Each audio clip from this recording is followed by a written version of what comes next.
윤석열 대통령의 미국 순방 과정에서 불거진 발언 논란, 이 비속어 논란을 두고 국민의힘과 시민단체가 잇따라 고발장을 내면서 이번 사안은 수사 국면으로 이어지게 됐습니다. MBC가 윤 대통령을 비방하고자 의도적으로 자막을 조작했다는 주장에 진위를 가리는 게 핵심인데요. 여기에 수사기관까지 나서야 하냐는 비판도 나옵니다. 나혜인 기자입니다.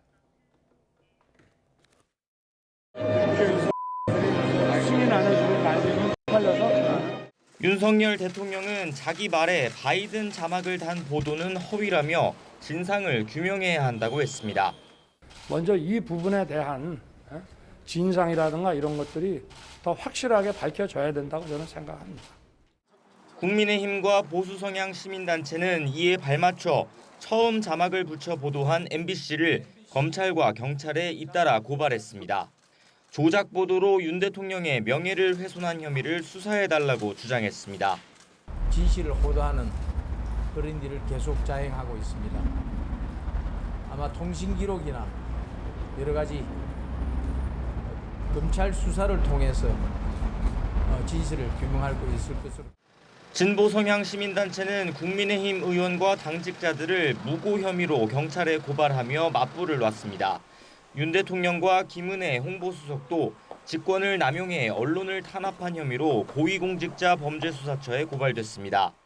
국민을 상대로 거짓 해명을 공표하고 오히려 진실을 보도한 언론기관인 MBC에 대해 진상조사라는 명목으로 사실상의 탄압을 자행하는 쏟아진 고발장에 해외 순방길 대통령의 비속어 논란은 결국 수사 대상이 됐습니다.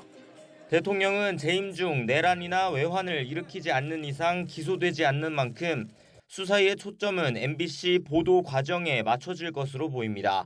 명예훼손죄는 검찰이 직접 수사에 나설 수 있는 범죄가 아니라 경찰이 맡게 될 가능성이 큰데 죄가 성립하긴 어렵다는 평가가 많습니다. 바이든 미국 대통령을 언급하지 않았다는 대통령실 주장이 사실이더라도 당시 통상 절차에 따라 들은 대로 보도했다면 형사 책임을 묻긴 어렵다는 겁니다.